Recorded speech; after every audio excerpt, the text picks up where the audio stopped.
to recede. We'll hear from the district chief executive, who is cautioning residents not to return to their homes yet. And in a few hours, Adum Praise 2023 begins.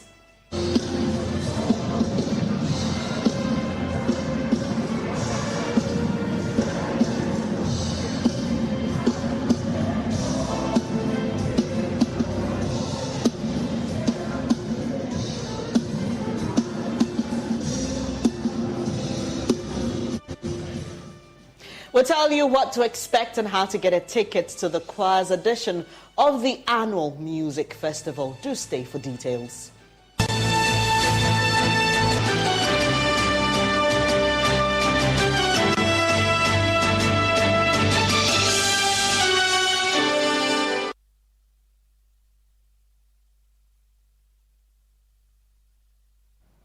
Thanks for your company. The details now. You may find visuals and narrations in the story disturbing. Viewer discretion is advised. Some military officers allegedly stormed Garu in the Upper East region early to subject civilians, particularly men, to corporal punishments and physical assault, resulting in injuries. It's unclear what exactly triggered the incident. We'll be speaking to local government officials shortly for more details. First, here are some residents recounting their experiences. We were in the room, I and my husband. So they came and they were knocking. So we thought they were armed robbers. So we defended ourselves, not knowing that they were soldiers. So they came in and started scattering our room, asking us to bring out gas, which we don't have. All our rooms, our doors, they break everything and started beating my husband. That is what happened. They beat him until they sent him out. They beat him to the station. It's not fair. We don't even know why they are doing that. Now, one of our guys fainted. Whether he will survive it or not, we are not in the picture. We don't know what has happened. Some of our members are not there. They've taken them away. In fact, there is what we call lawlessness in this country. And the president and the minister of defense must be answerable to this, because we Garo people, we are not just laymen like that. We are also human beings. We enjoy human rights. And we cannot allow our brothers and sisters to suffer this kind of humiliation. It is out of bounds. We must state it categorically that if this is what the NPP government want to bring to the people of Garu and the entire Kosak, then they should better back up, because I know that for sure in Ghana here, if there's going to be anything that will bring about chaos in this country, it's going to be about some of these things and nothing else. What has happened? Garu here is a very peaceful area, peace-loving people, and we have enjoyed this peace for so many years now. We don't know what the military want and what they want to plant in Garu, so that there will be insecurity for us here. In fact, we are highly disappointed in the act that.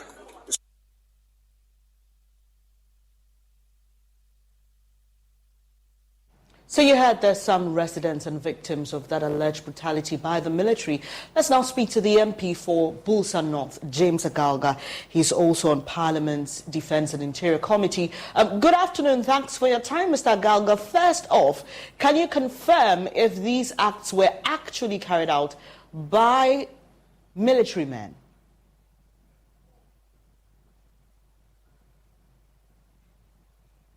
Kindly unmute your device.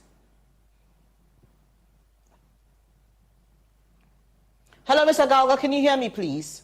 Yes, I can hear you. Great. I was asking, so the information coming in is quite sketchy. Are you able to confirm if this was really carried out by military men? Yes. The military has not denied that the invasion of Garu was something which happened at their place. There's no denial. And so I take it that the military is responsible for the brutalities in Garu. I've seen the images and it's very disturbing. I mean, in this time and age, that our military would visit such brutality on the people of Garu, definitely something must have provoked the military action. But there cannot be any justification for what we are seeing. I am reliably informed that there was some attack at the Garu police station. There was some shooting incident at the station. Now, if that is why the military moved in, kept the whole of Garu under siege, moved into people's homes and tortured them to pulp, I would say they can never be a justification for such conduct. Look, those who must have engaged in the shooting incident at the Garu police station ought to be fished out and dealt with in accordance with law. So for the military to step in and then subject the youth of the town, the men, of Garu, to this kind of treatment can never be justified. And I want to condemn the action of the military.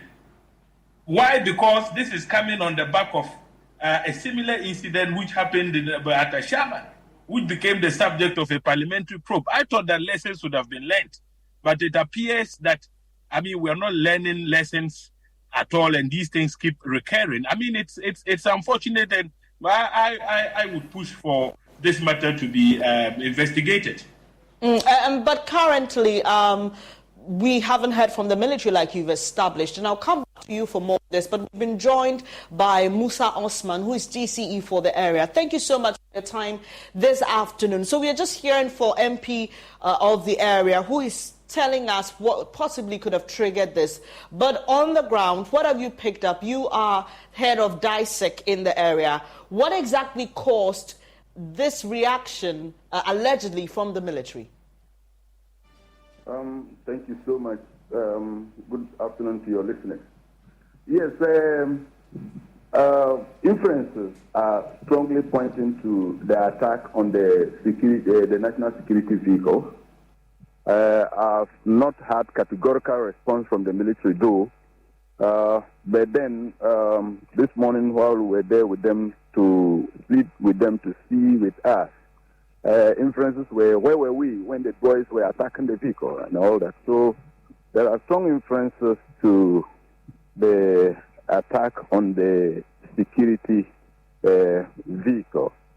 But as it is now, our concern was to quickly remedy the situation and then, as quickly as possible, convene as DISEC and then fashion a way out of this whole thing, and then to ensure that we are not going to have this again. So, as of now, the status quo is that people are responding to treatment at the various at the health facility in Garu. We've had to invoke the presence of the doctors and then also more logistics to be able to take care of people who need the medical attention. And we've also we also have it now that the military have completely withdrawn from the constituency. They are not in the district anymore. They have gone back to camp. And so calmness is being restored. Today happens to be a Garu market day. I had to speak through the radio, the FM station in Garu to calm the tension and the fears around. And so the place is relatively calm. Looking forward is that tomorrow morning, DISEC is convening, involving all the security operatives within the district to fashion a way forward and then to see, to get our recommendations forwarded to the Regional Coordinating Council and then forward to Accra and to Interior. Should I take your statement on the withdrawal of the confirmation that this was actually carried out by the military? There was a bit of a cut, please. Just told us that military had withdrawn from Garu. Are you then suggesting that this was carried out by the military? You're confirming that injuries your constituents and residents of Garu have suffered were carried out by the military or were caused by the military? Yes, I can confirm that. All right. We've also been told that especially the men, some of them fled to the forests, to the valleys to seek refuge. Do you know if they are back? And how are the women and children who were left behind also faring? The women and children are faring well. However, the runaways we are unable to speak to that. Like I told you, I was at the health facility until about an hour ago or so, because I was among the first who sent the casualties to the hospital. I was among the first to get to the hospital. When I got there was no patient from those casualties. But by the time I left there, we had as well as over 25 persons that were brought for medical attention.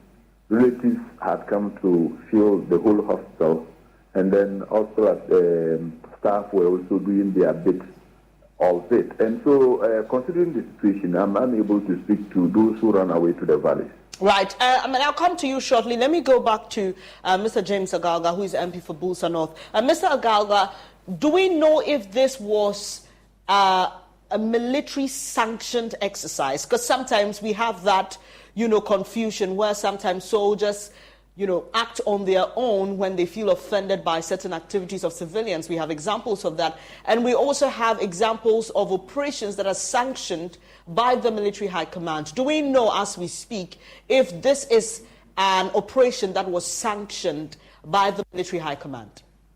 Well, these are matters that ought to be investigated. At the moment, I cannot say for a fact that the operation was sanctioned by the high command or some soldiers were on a frolic of their own, which is why I ended my statement by indicating that we shall push for an investigation, particularly given the fact that this is coming on the back of a similar incident which occurred at Ashaman.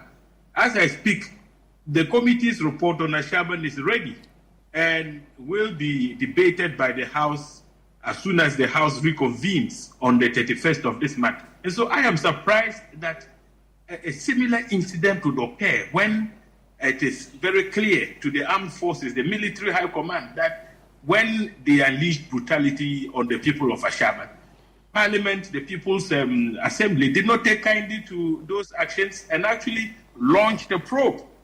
The results, the findings of which would be made public in the coming days. Mr. Agalga, thank you for your time. We'll stay in touch with you as we follow up on this story that we are learning about over the time. Mr. Osman, just stay with me. What is also telling you about this? Because if this was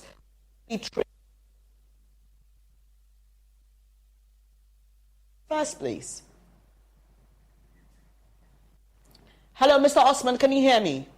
Yes, I can hear you now. Yes, I was asking what the police in the area is doing about this situation as well, because if I got you clearly, this was likely triggered by an attack on a police station. So why should the military get involved in the first place? Yeah, that is yet to be fashioned out. But the police command I have not been able to talk to the commander in charge. Me, I got the call around 2 a.m. and I came out around 2:45.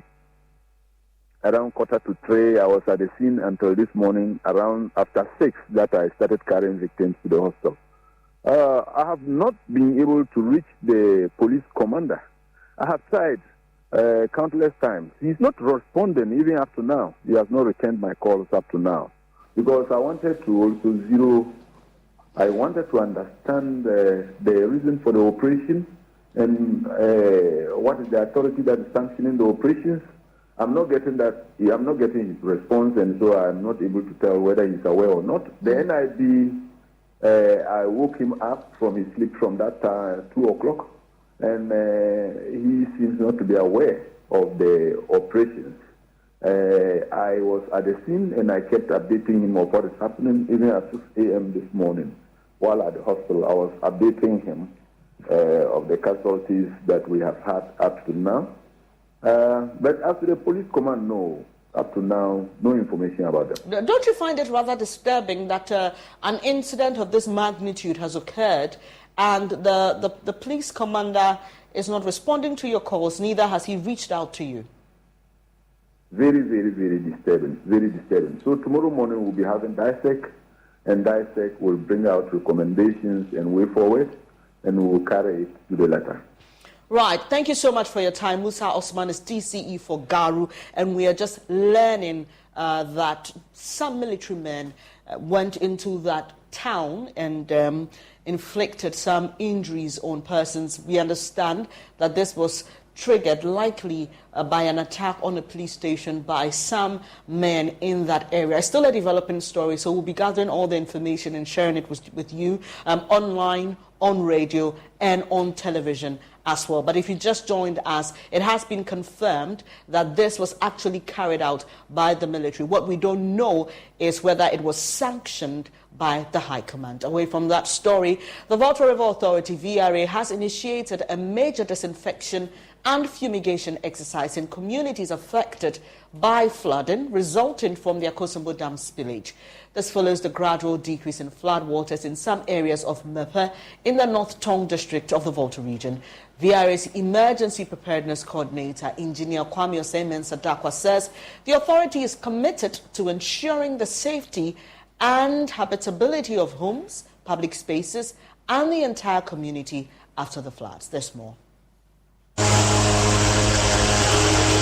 Schools, homes and commercial places have been fumigated as the Volta River Authority, VRA, has commenced a major disinfection and fumigation exercise in communities affected by the flooding resulting from the Akosombo Dam spillage.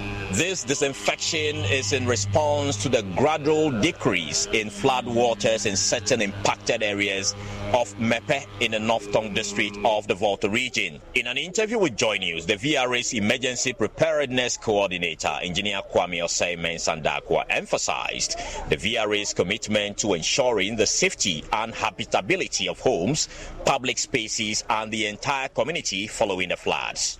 The water in terms of the spill has receded significantly, and most of the areas are very dry. In fact, you can actually walk through them and inspect some specific houses.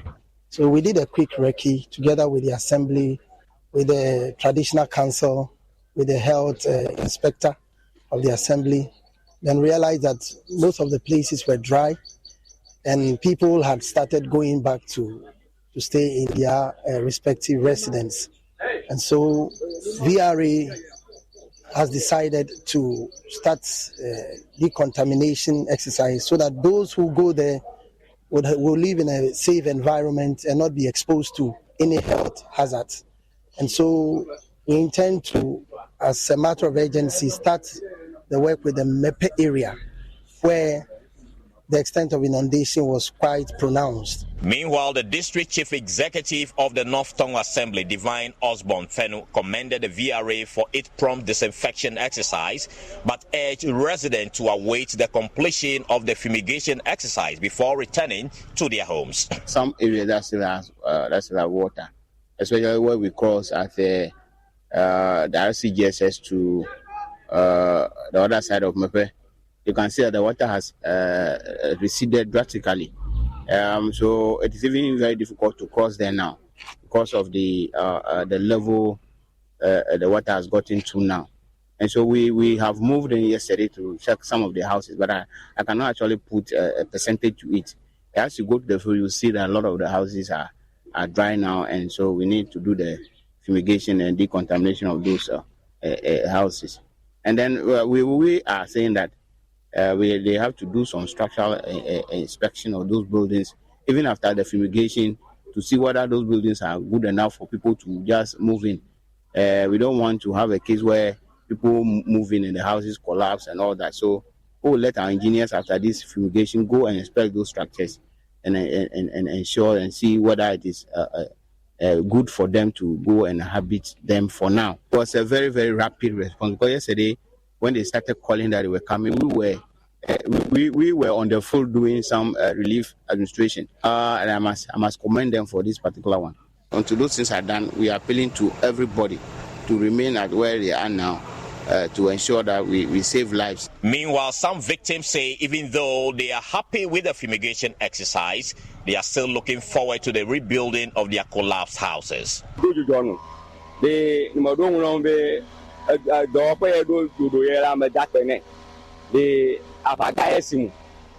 ne nyama kona na ko klawo vale nya fama spenu ne to la jo le nyama la e ke vinyo kle nya ko mo nya ko agbala anya ju to ko no blibo ta ko matena ne khomu anu ble da ke nya ta la sinyo o si mo ko mala amanu vela be aton tena o penu nya e nyama ke o khomu nyama akene na ke majiewa ke nya di papa do ko le ru da. If they think they know better, if they think there will be a sickness and they are doing all this, I think it's better. I think it's better because we don't know if a doctor says you are sick, then you are probably sick. The VRA should compensate us. Because to me, when they didn't say anything at all, then they have cheated us because I was informed today when the 1963 happened. They went around, gave everybody something. That time, this time was very small. But today that it has expanded, I think they must give us some compensation. According to the Deputy NADMO Director, Seji Saji, the fumigation exercise is expected to be extended to other affected areas. There's going to be a bigger, broader assessment.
We are not taking it from the roots. If we want you to die, let's go deep down and take the roots. Okay, we are catching small people. There are big people under the roots. If we catch the big ones.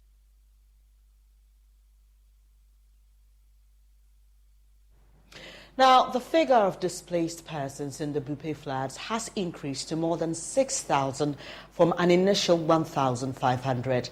This came to light when the bulk oil storage and transport company BOST donated relief items to victims. Martina Bugri has more. Floods are currently being housed in 3 camps in the district. While some are being housed in classrooms, others are living in tents built by the Red Cross.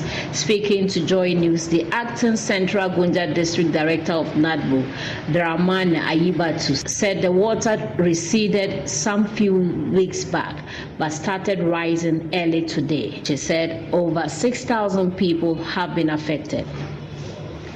Situation now is even beyond control because people are homeless and we are camping them. We have 3 different camps in the district. We've evacuated schools and Red Cross came in and supported with tents. We have 6,000 people displaced in the district capital and surrounding villages. But the reports are still ongoing because the water is still coming. 2 days today, it didn't rain.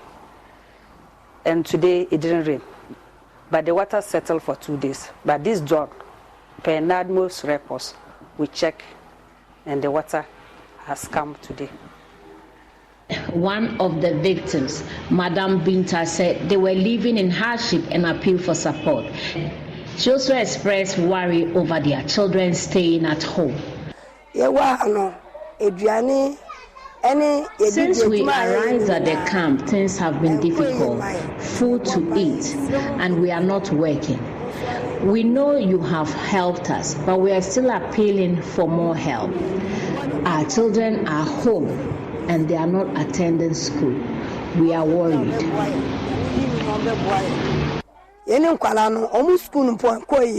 Another victim, Agawu Francis, said they used the canoe to maneuver their way around. He said except 3 houses currently where they are living, everybody have been evacuated. It came by surprise, and the difficulties we face is water. And even where to defecate is a problem. We are lucky we have one in the market over there. So that is where we always defecate. And then when we want to go home, unless we cross from this bridge, I usually leave the canoe with them here. They sleep here. And I go home to sleep in the house too. Though that place there is water in the house as well. But it has not entered the room. So we manage it that way. The items donated included 100 bags of rice, 70 cartons of oil, and 1,000 bags of sachet water. The General Manager, External Relations at BOST, Malik Eje, said aside the donation, they were working around the clock to drill boreholes to help deal with the water crisis. We are funded and established by the states and we are owned by the people. So stepping in to make this donation to mitigate the plight of the people is the least we could do. We wish to assure the people that this is not going to be the last in the series.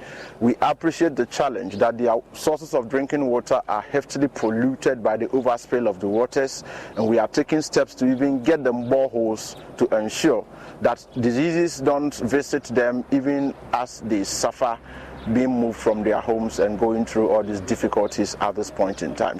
Because we are a state-owned enterprise and the Public Procurement Act has procedures, we have triggered the emergency procurement methods to ensure we get them a borehole as soon as practicable.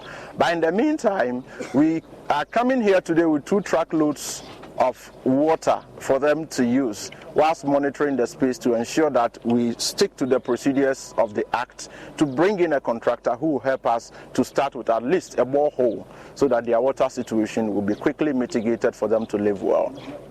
The DC for the area, Idrisu Salia Kamara, appealed for more support. Water is still coming. Yesterday it has come back again. It was going, but yesterday the water came back again more. So we don't know our fate yet. So we still plead not only BOSS, other NGOs who has not yet come to support us can still, hear our cry and come to help us.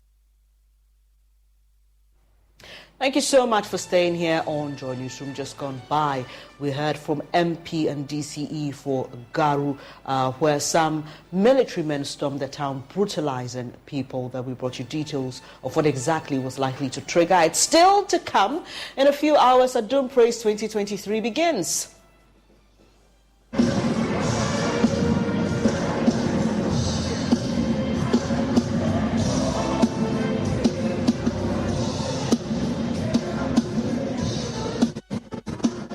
I'll be telling you what to expect and how you can get a ticket to the Quaz edition of the annual music festival. Do stay with us.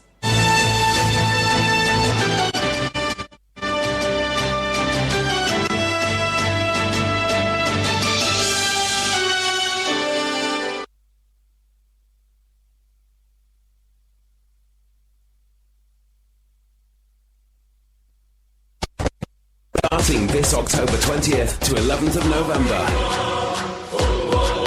the African Football League, who is going to be crowned Africa's Champion of Champions and take the lion's share of the 14.4 million prize money.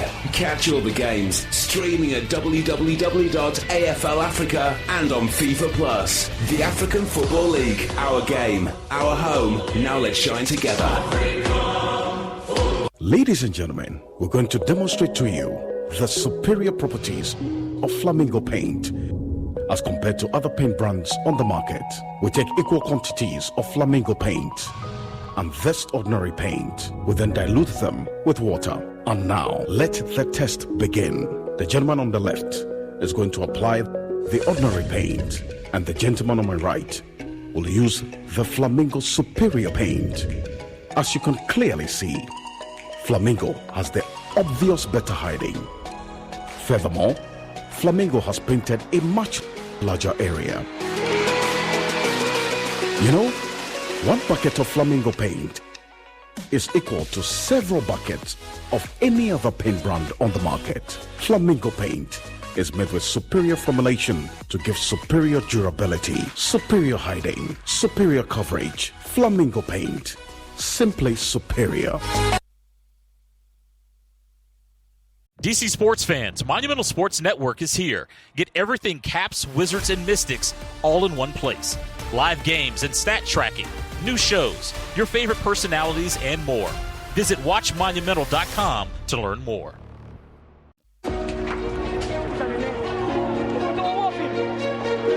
News is important. It's the only way you get to know the things that happen around you, what affects you today and the future. At Joy News, we have reporters scattered around the country who tell us about the communities they live in, the people and their stories. The key part of our job here at Joy News is to make clearer the muffled voices in every part of society. We shine light on the issues. My name is Aisha Ibrahim, and this is Joy News. Independent, credible, and fearless.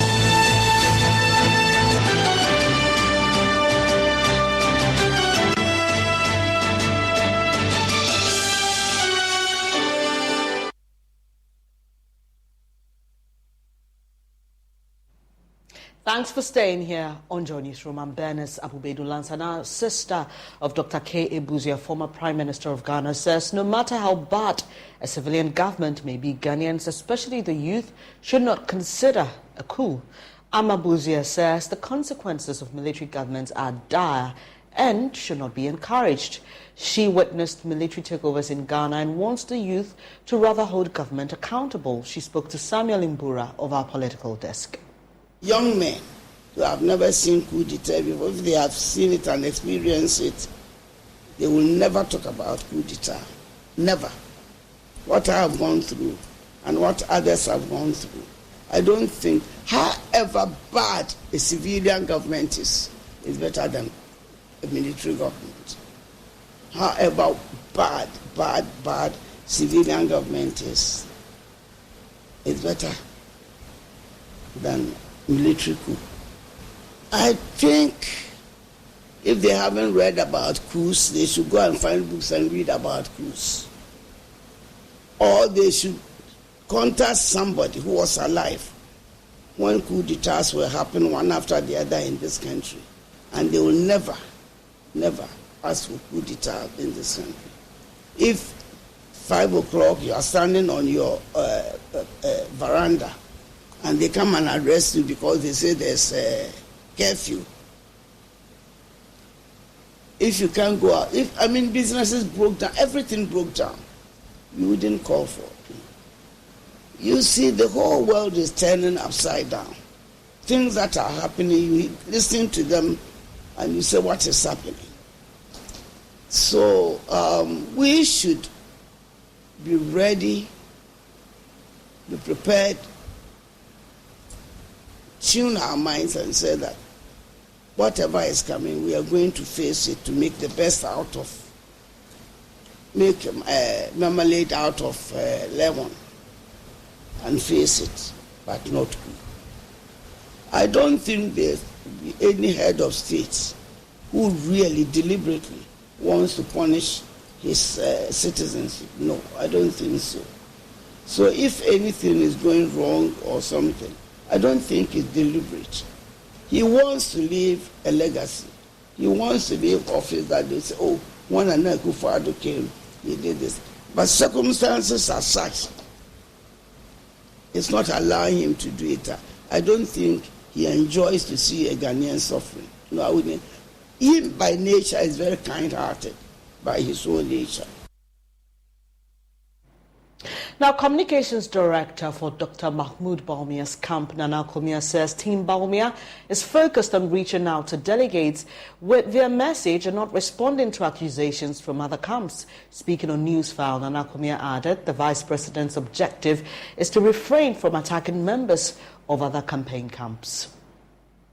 Well, I believe that the surprise of the campaign is that we have not had a lot more sentiments being expressed, like Honorable Pariansa, that the Bawumia camp has been quite restrained because Bawumia himself wants his team to focus on the message, not on the message of opponents, not on the accusations of opponents, no matter how damaging the accusations may be. He wants us to focus on the message to the delegates. Sort of reflect his demeanor. Yes. But otherwise, you are going to have a lot more of the reaction that Opariansa had done. And in Opariansa's case, he himself had been directly accused. You remember an accusation was made that he went to take some money or he went to demand some money and so on. And if he believes that these accusations are baseless, it would be difficult to restrain him. And then this business about the threats. We've all seen the threats. We've all seen footage of my brother Kennedy telling people that if they didn't vote one way or the other, they were going to face repercussions, which is quite uncalled for because that amounts to threats. And in many of these but his solution, Opariansa's solution is rather going to bring trouble. Because he says he's also going to march there with his team. You guys are not cowards. If he thinks he's a man, whatever. I mean, that's not how to go about it. So what you're saying is that two wrongs don't make a right. Correct. Point taken. Now, away from politics, women farmers in the Tichiman municipality of the Puno East region have renewed their interest in organic methods of managing weeds. They say the use of agrochemicals has resulted in environmental and health problems. There's more in the following report by Anas Sabit. Organic farming is a form of agriculture that relies on crop rotation, green manure, biological pest control and mechanical cultivation to maintain soil productivity and pest controls. In organic agriculture, the use of synthetic pesticides is not allowed. However, Organic pesticides which are safer and more environmentally friendly are highly recommended. Here in the Techiman municipality, women farmers through a project established by the Center for Indigenous Knowledge and Organizational Development with support from ActionAid were taken through a training on how to use urine as a material for organic pesticides. Okpapajo James is with the Institute of Sustainable Livelihood. He shares with me what informed his decision to come up with an organic weedicide. The whole idea of organic weedicide started when I started farming. There was a day I bought this inorganic weedicide and sprayed, and I almost lost my life. So from there, I decided to think out of the box to see how I can make something to kill the weeds, because one of the disadvantages in organic farming is about to control the weeds. So I started putting a lot of things together. After several trials, James finally came up with a much more efficient organic weedicide that is less harmful and much more environmentally friendly. First, I did with urine alone. It didn't kill the weeds. Then I did with potash from cocoa, and then added salt to it, and it worked perfectly. So since then, whenever I met the women, I try to see how I can show them how it works. James tells me that this environmentally friendly organic weedicide will go a long way in mitigating climate change, which sews into the Goal 13 of the Sustainable Development Goal, which focuses on taking urgent action to combat climate change and its impacts. This is one of the surest ways to mitigate climate change. You see, this is one of the surest ways, because when you use the inorganic fertilizers, we know what it does to the land. It destroys the land, it destroys the texture, and it destroys the boring insects in the soil that could put in nutrients into the soil. They kill them. Those things kill all of this. But with this system, it doesn't kill any of this thing. It adds nutrients more into the soil. So that is one of the surest ways to, mitigate climate change. I then paid a visit to a farm in Forikrum where Adiza Aheniwa, a trainee on the project, has decided to put what she learned into practice. Adiza tells me the locally generated weedicide is effective and very economical. This one is economical because the alata soap does not cost too much, and the urine is from ourselves, so it's economical. And this one too, it doesn't destroy the land. The land gains its fertility, but as compared to the inorganic, you will buy it, and the price too is costly. And that one too destroyed the land. For the head of programs at the Center for Indigenous Knowledge and Organizational Development, Wilberforce Lati, the effectiveness of the training given to the local women farmers provides him with the motivation to do more. Well, I felt really motivated to continue the work I'm doing. I mean, seeing the women learn, because I was there when they did the training for them, and coming to see it in practice, I was so excited that I'm not wasting my time, and excited also that it works. It really works, So I think I'm motivated to continue, especially with the women movements. Yeah. Reporting for Joy News, Anas Sabit, Techiman. Now, daily activities including showering, eating lunch, and a drink and hangout with friends after work may have implications on your ability to make children in the future. That's according to the Fertility Society of Ghana, FERSOG.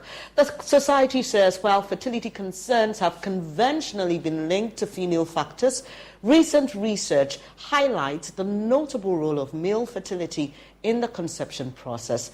Jacqueline Ansumayabwa reports. According to recent findings, male fertility contributes to up to 50% of infertility cases, as emphasized by Dr. Edem Hiaji, the president of the Fertility Society of Ghana. This revelation underscores a significant knowledge gap in terms of awareness, accessibility, and the quality of care related to male fertility issues. In Ghana, the major causes of infertility will be low sperm count as a result of maybe infections that they've had in their youth. There is a cause from viruses, which is called mumps. In mumps, I think it has different names in the local. Some people call it jimirikutu, where there's a huge swelling. People think it's something you must go through as puberty. It affects teenagers a lot. But most of the time, that virus called mumps affects the testes as well. And it may damage some of the testicular organs. I said during the presentation that there is a global decline in sperm count over the years. 70 years ago, 1950, the levels were around 113 million sperms per mil. By 1990, it had dropped to 66%, which means like half. And then now the rate of drop is even increasing, and it's thought that it's due to a lot of pollution in the world. Generally, as the world became more industrialized and there's more pollution, that is also affecting men. Dr. Hiaji called upon the government to extend support for the enhancement of comprehensive fertility services, emphasizing the need to bridge the existing gap. Infertility does not respect your social standing. It can affect the poor man, it can affect the middle-income man, it can affect the rich man. But sadly, the richer man may be more able to find money to look for help, whilst the ordinary person may not. Currently, all the centers are in the private sector. We are praying that gradually some of these can be available on the public sector, teaching hospitals at least, so that more people would be able to get there. In response to these concerns, the Member of Parliament for Ayawaso West Wugan, Lydia Sairam Al-Hassan, affirmed the government's commitment to establishing an assisted reproductive bill. Industry is not regulated. Almost all industries are regulated. And Ministry of Health is working hard for the bill, the assisted reproductive bill, to be brought to Parliament. And once it is brought to Parliament, we will do our part at the Health Committee to ensure that the bill is passed. The pioneers in the field of reproductive health continue their journey, motivated by the belief that every journey to parenthood should commence with equal opportunities and endless optimism. Jacqueline Ansumaya Bush report for Joy News. Now, a private burial ceremony has been held for the late Queen Mother of the Ghana State, Na Dede Amedru III, here in Accra. It took place after the casket of the late Queen Mother was paraded through principal streets of Accra on Saturday night after an interdenominational and traditional burial service at the Gamanches Palace. There's more in the following report. Deafening sounds of musketry, mourners clad in red carrying pots on their heads with green leaves placed in between their lips. Others had their faces painted black with white stripes and wore beads on their ankles and knees. Traditional rulers from far and near were present to bid their final farewell to the late Queen Mother. Though it was of mourning, it was a moment of showcasing rich Ghana culture, one the Queen Mother embodied as she pursued a legacy of empowering women and fighting for the welfare of girls. Some of the chiefs, including the chief of Aikan Doblo, Ni Amudodu, highlighted the legacy of the late Queen Mother. She's done a lot of great things for the Ghana State, and we remember her for that. But for now, we are mourning her. We only pray that in the nearest future we would find someone who would have her qualities as a Queen Mother to facilitate the development of the Ghana State.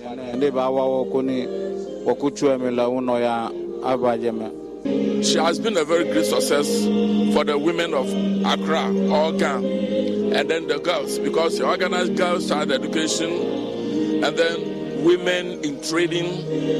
She did a whole lot of things which everybody needed to emulate and then continue from where she left. We intend to replicate the things that she's done for the Ghana state. She stood for the girl child. She stood for education. She stood for the liberation of the Ghana state. And then she stood for the peace of Ghana state. The political class had their final farewells. So the vice president is just arriving at the funeral grounds. Welcome. So that's the vice president. He just came in. Many people from all walks of life are here to commiserate with the Ghana state, especially the king, Ni Teko Churu, who is the government chair at the moment. So that is why we're all gathered here today, to help support and to lay her to a final destination. And they are happy to have worked with her as the Great Accra Regional Minister. That was some time ago. A very beautiful lady. She did very well in helping us create the Queen Mothers Association of the Ghana State and the Ghana State. She did her best to bring unity among the Queen Mothers in the Ghana State. She reigned for 59 years, born on 1934. Just two years ahead of me, 88 years, and then she ruled very, very well. Member of Parliament for Ododo constituency shared some personal encounters he had with the late Queen Mother. She was almost like a mother to me. My house is just about 400 meters from her house. She used to whip me when I've not bathed in the morning, and she also feed me on weekends. She used to give me banku and okra soup. She was a mother to me. She encouraged me to become an assembly member. When he took his turn, the Gamanche, whose tribute was read by a member of the funeral planning committee, Nathaniel Atto, eulogized the late Queen Mother amidst grief about the leadership void her passing away has created. As a young girl of 29 years, Manye Nadede Omadu III accepted the mantle of leadership for the 60 years that she reigned. She demonstrated the essence of Ga royalty through her commitment to her people, especially women and girls, and secured her place in history as the longest reigning queen of the Ga state. As we arrive at the end of this chapter of our history, we must give thanks for her life. Let us remember her values, ideals, and all that hold her dear, and the causes she championed, as well as her passion for the Ga state. I promise to continue to honor the memory of our beloved Manye by ensuring that her legacy lives on to a future of peace, progress, unity, prosperity, and all for the Ga state. Manye, Yawajuba, farewell our queen. May the angels receive you well. The funeral rite continues through Saturday night as the Asafwa Cheme and Asafwa Nyame companies parade the caskets of the late Queen Mother through the principal streets of Accra under the direction of the Municipal Security Council, followed by a private burial ceremony. Latif Idris, Joy News, Accra.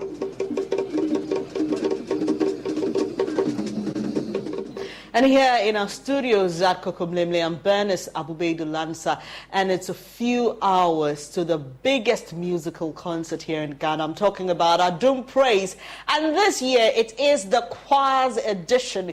We are bringing together some of the best choirs in the country to give you a rich experience of praise and worship. And Joshua Tigo, who is programs manager for Adom, joins me with more, and he's joining us live from the venue. Hello, Josh. I can see that everything is set. If you can unmute your device so we get a sense of, you know, the sound in the place and all the music rehearsals that are ongoing, dress rehearsals we call them. But tell us what we are likely to expect when we join the team at 4 p.m. later tonight at Perez Dome. Okay, thank you very much. But as you can see, there's so much acting behind me. All manner of things are happening here. set up. When I got here a few hours ago, the Perez Chapel service had closed, and the choir remained on stage, did a few, 1 or 2 songs before departing the stage. So as you can see, it should have already started, and you can only expect the best.